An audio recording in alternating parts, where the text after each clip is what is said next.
नमस्कार दर्शक बंधु, आपणकर जदि तुला राशि होइथाए तेबे एही भिडियोटी को निश्चित भाव में शेष पर्यंत देखंतु एवं आपणकर व्यस्त बहुल समय मध्यरु मात्र 10 मिनिट समय आपण निज पाई दियंतु एवं भविष्यत विषय रे जानंतु। काहेकि ना समस्त तुला राशि व्यक्ति विशेषकर जीवन एही पवित्र महाशिवरात्रि ठारू बदलिबाकु जाउछि।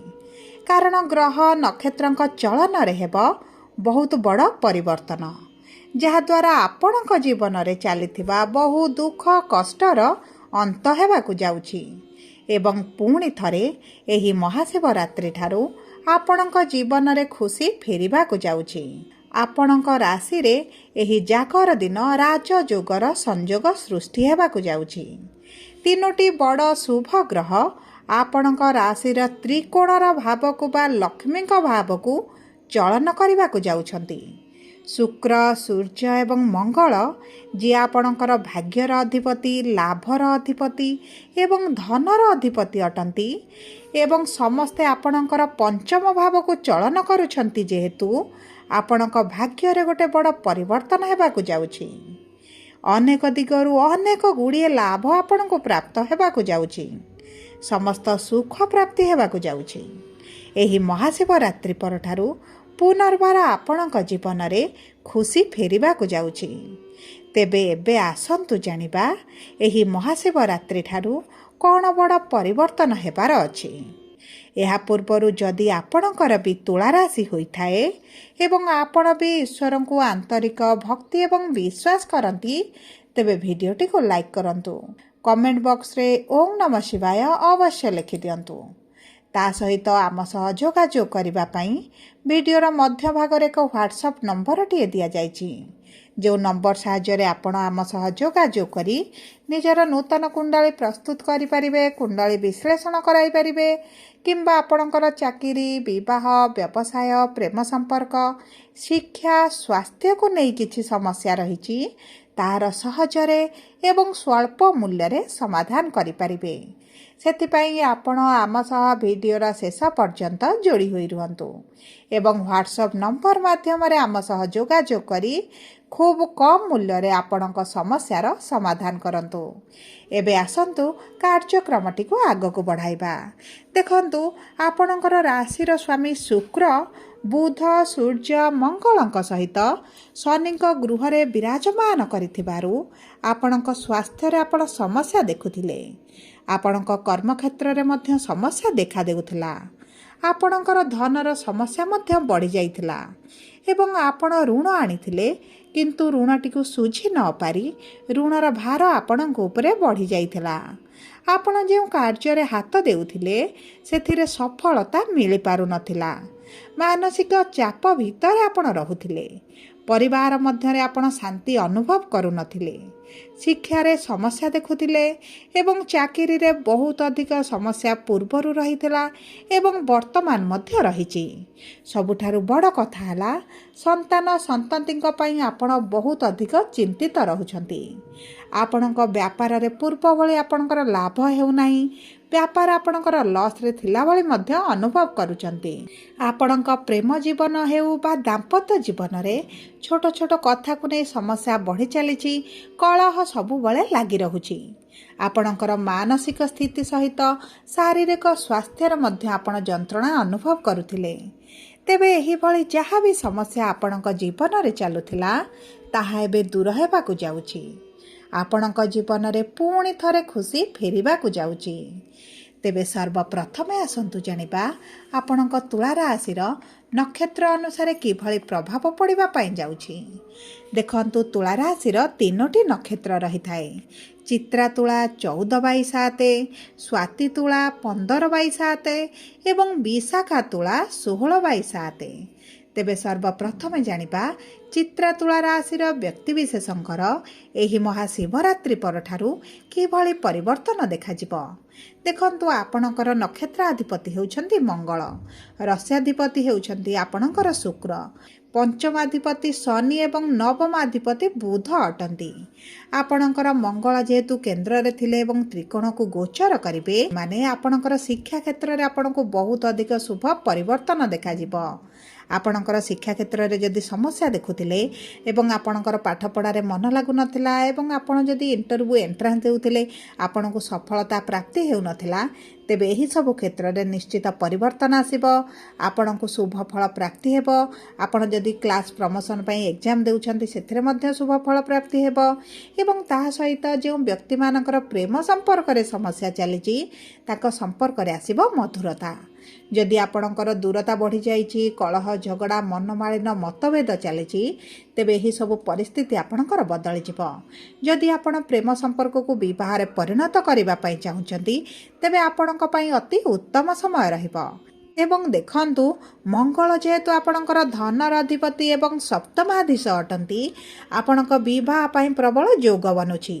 जदि आपणकर मनपसंदर प्रस्ताव आपणको मिलु नथिला किंबा आपणकर विवाह भांगी जाउथिला बयस बढ़िबा सहित विवाह होई पारु नाही तेबे चिंता करिवार कोनोसी आवश्यकता नाही कारण एही महाशिवरात्रि परठारु विवाह पई प्रबल योग आपणकर सृष्टि हेउछि। ता सहित जदि आपणकर धन को नै समस्या रहिछि आपणकर कर्ज लोन धार कर्ज बढ़ी जाइछि तेबे एही सब समस्या रो आपण धीरे धीरे बाहर को आसीबा आरंभ करिवे। एवं देखंतु आपणकर इनकम वृद्धि हेबा कारणरू आपणकर आर्थिक स्थिति रे मध्य मजबूती आसीबो।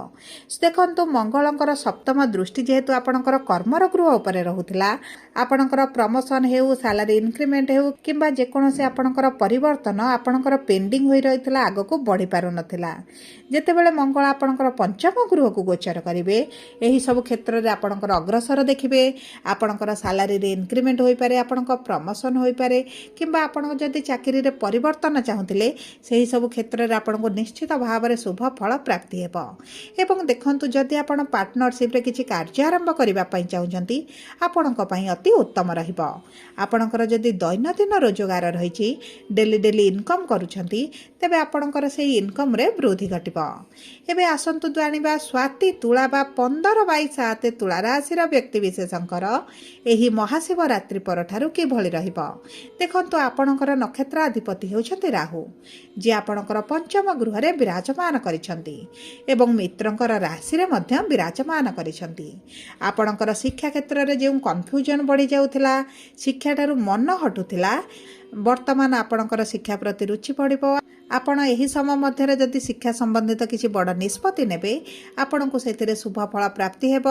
आपण उच्च शिक्षा पई जदि बाहर को जिबा पई चाहुथिले ताहा मध्य आपणकर हेबार बहुत अधिक संभावनाटी देखा जाउची।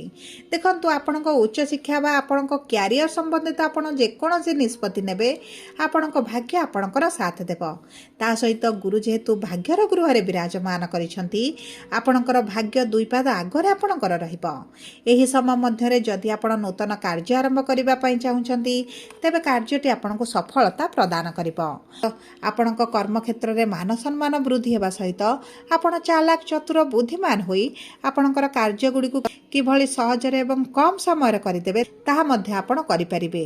एवं देखंतु जदि आपण ऑनलाइन रिलेटेड कार्य करूछंती किंबा आपणकर ट्रांसपोर्ट एक्सपोर्ट इंपोर्ट रिलेटेड किछि कार्य किंबा आपणकर कपड़ा संबंधित किछि कार्य मेसनारी कार्य किछि करूछंती तेबे आपनको उच्च सफलता प्राप्ति हेबो। एवं एही समय मध्य जदि आपण ऑनलाइन रिलेटेड किछि कैरियर बनाइबा पई चाहुछंती तेबे आपणक पई अति उत्तम रहिछि। जदि आपणकर वैदेशिक मुद्रा रोजगार करूछंती किंबा आपण विदेश रे रहिछंती तेबे मध्य आपणकर समस्या गुड़िक दूर होई जिवो। वैदेशिक मुद्रा रे मध्य आपणकर बढ़ती आसीबो। ता सहित जदि आपणकर स्वास्थ्य रे पूर्वर समस्या रहितिला तेबे सेही समस्या गुड़िक दूर होई जिवो। विशेष भाव रे आपणक पेट रे जदि किछि समस्या देखुथिले किंबा चर्म संबंधित समस्या आपणकर रहिछि तेबे एही समस्या गुड़िक आपणकर धीरे धीरे दूर हेबा आरंभ करिवो। किंतु आपणकर खाद्य पानीय उपरे विशेष भाव रे यत्नवान हेबाकू पड़िवो। एवं देखंतु जदि आपणक संतान को नै आपण चिंतित अछंती संतानक स्वास्थ्य को हेउ कैरियर हेउ किंबा तेमानक विवाह को नै तेबे एही चिंता गुड़िक ଆପଣଙ୍କର ଦୂର ହୋଇଯିବ। ସନ୍ତାନଙ୍କ ମାଧ୍ୟମରେ ମଧ୍ୟ ଆପଣଙ୍କୁ ଧନ ଲାଭ ହୋଇପାରେ। ଯଦି ଆପଣ ଘର, ଗାଡ଼ି, ଗୃହ, ଜାଗା କିଣିବା ପାଇଁ ଚାହୁଁଛନ୍ତି ତେବେ ଅତି ଉତ୍ତମ ସମୟ ଆପଣଙ୍କ ପାଇଁ ରହିବ। ଏବେ ଆସନ୍ତୁ ଜାଣିବା ବିଶାଖା ତୁଳା 16/7 ତୁଳା ରାଶିର ବ୍ୟକ୍ତିବିଶେଷଙ୍କର ଏହି ମହାଶିବରାତ୍ରି ପରଠାରୁ କିଭଳି ରହିବ। ଦେଖନ୍ତୁ, ଆପଣଙ୍କର ନକ୍ଷତ୍ରାଧିପତି ହେଉଛନ୍ତି ଦେବଗୁରୁ ବୃହସ୍ପତି, ଯିଏ ଆପଣଙ୍କର ନବମ ଗୃହରେ ବିରାଜମାନ କରିଛନ୍ତି ଏବଂ ଧନର ଭାବକୁ ପଞ୍ଚମ ଦୃଷ୍ଟି ପ୍ରଦାନ କରୁଛନ୍ତି। ତେବେ ଦେଖନ୍ତୁ, ଗୁରୁଙ୍କର ଦୃଷ୍ଟି ଯେତେବେଳେ ଧନର ଭାବକୁ ରହିଥାଏ ଆପଣଙ୍କର ଆର୍ଥିକ କ୍ଷେତ୍ରରେ ନିଶ୍ଚିତ ଭାବରେ ପରିବର୍ତ୍ତନ ଆସିବ। ଯଦି ଆପଣ ନୂତନ ବ୍ୟବସାୟ ପାଇଁ ଲୋନ୍ ଚାହୁଁଥିଲେ, ଋଣ ଚାହୁଁଥିଲେ, ଇନଭେଷ୍ଟର ଚାହୁଁଥିଲେ ତେବେ ଆପଣଙ୍କୁ ପ୍ରାପ୍ତ ହୋଇଯିବ। କିମ୍ବା ଆପଣଙ୍କର ଦୀର୍ଘ ଦିନ ହେଲାଣି ଲୋନ୍ଟି ବଢ଼ି ଚାଲିଛି, ଆପଣ ଶୁଝି ପାରୁନାହାନ୍ତି ଏବଂ ସେହି ଆର୍ଥିକ ପରିସ୍ଥିତି ଭିତରେ ଛନ୍ଦି ହୋଇଯାଇଛନ୍ତି ତେବେ ସେଥିରୁ ମଧ୍ୟ ଧୀରେ ଧୀରେ ବାହାରିବା ଆରମ୍ଭ କରିବେ। ଆପଣ ସାଇଟ୍ରେ କିଛି କାର୍ଯ୍ୟ ମଧ୍ୟ କରିପାରନ୍ତି, ଏକ୍ସଟ୍ରା ଇନକମ୍ କରିପାରନ୍ତି, ବ୍ୟବସାୟକୁ ବିସ୍ତାର ମଧ୍ୟ କରିପାରନ୍ତି। କିମ୍ବା ଦେଖନ୍ତୁ, ଆପଣଙ୍କ ମନପସନ୍ଦର ଚାକିରିର ଯଦି ସନ୍ଧାନରେ ରହିଛନ୍ତି ତେବେ ଏହି ସମୟଟି ଆପଣଙ୍କ ପାଇଁ ଅତି ଉତ୍ତମ ରହିବ। କିମ୍ବା ଆପଣ ଯଦି ଗଭର୍ଣ୍ଣମେଣ୍ଟ ରିଲେଟେଡ୍ କିଛି କାର୍ଯ୍ୟ କରୁଛନ୍ତି, ଗଭର୍ଣ୍ଣମେଣ୍ଟ ଚାକିରି ପାଇଁ ପରୀକ୍ଷା ଦେଉଛନ୍ତି, ଇଣ୍ଟରଭ୍ୟୁ ଦେଉଛନ୍ତି ତେବେ ଆପଣଙ୍କୁ ଅଧିକ ସଫଳତା ମଧ୍ୟ ପ୍ରାପ୍ତ ହେବ। ଦେଖନ୍ତୁ, ସରକାରଙ୍କ ସମ୍ବନ୍ଧିତ ଯଦି କିଛି କାର୍ଯ୍ୟ ଆପଣଙ୍କର ଫସି ରହିଥିଲା ତେବେ ଆପଣଙ୍କର ସେଥିରୁ ନିଶ୍ଚିତ ଭାବରେ ବାହାରକୁ ଆସିବେ। ଏହି ସମୟ ମଧ୍ୟରେ ଯେଉଁ ତୁଳା ରାଶିର ବ୍ୟକ୍ତିମାନଙ୍କର ବିବାହରେ ସମସ୍ୟା ଆସୁଥିଲା ଆପଣଙ୍କର ସେହି ସମସ୍ୟା ଗୁଡ଼ିକ ଦୂର ହୋଇଯିବ। ଆପଣଙ୍କ ପ୍ରେମ ସମ୍ପର୍କ ବିବାହରେ ପରିଣତ ହୋଇପାରେ। କିମ୍ବା ଦେଖନ୍ତୁ, ଯଦି ଆପଣ ଦ୍ୱିତୀୟ ବିବାହ କରିବା ପାଇଁ ଚାହୁଁଥିଲେ ତେବେ ଏହି କ୍ଷେତ୍ରରେ ମଧ୍ୟ ଭାଗ୍ୟ ଆପଣଙ୍କର ସାଥ ଦେବ। ଉପରେ ଦେଖନ୍ତୁ, ଆପଣଙ୍କର ଅଶୁଭତ୍ୱକୁ ଦୂର କରି ଶୁଭାଶୁଭ ଫଳକୁ ବୃଦ୍ଧି କରିବା ପାଇଁ ଆପଣ ପ୍ରତିଦିନ ଶୁକ୍ରଙ୍କର ବୀଜ ମନ୍ତ୍ର 108 ଥର ପାଠ କରନ୍ତୁ, ହନୁମାନ ଚାଳିଶା ପାଠ କରନ୍ତୁ, କୁକୁରଙ୍କୁ କିଛିଟା ଖାଦ୍ୟ ଖାଇବା ପାଇଁ ଦିଅନ୍ତୁ ଏବଂ ଶନିବାର, ମଙ୍ଗଳବାର ଦିନ ଶନିଙ୍କ ମନ୍ଦିର ହେଉ ବା ହନୁମାନଙ୍କ ମନ୍ଦିରରେ ଆପଣ ଦୀପଟିଏ ଅର୍ପଣ କରନ୍ତୁ ଏବଂ ଚେଷ୍ଟା କରନ୍ତୁ ପାଖରେ ହଳଦୀ ରଙ୍ଗର ରୁମାଲଟେ ରଖିବା ପାଇଁ କିମ୍ବା ହାତରେ ଧଳା ରଙ୍ଗର ଫିତାଟେ ଲଗାଇବା ପାଇଁ। ଏହା ମଧ୍ୟ ଆପଣଙ୍କ ପାଇଁ ଅତି ଉତ୍ତମ ରହିବ।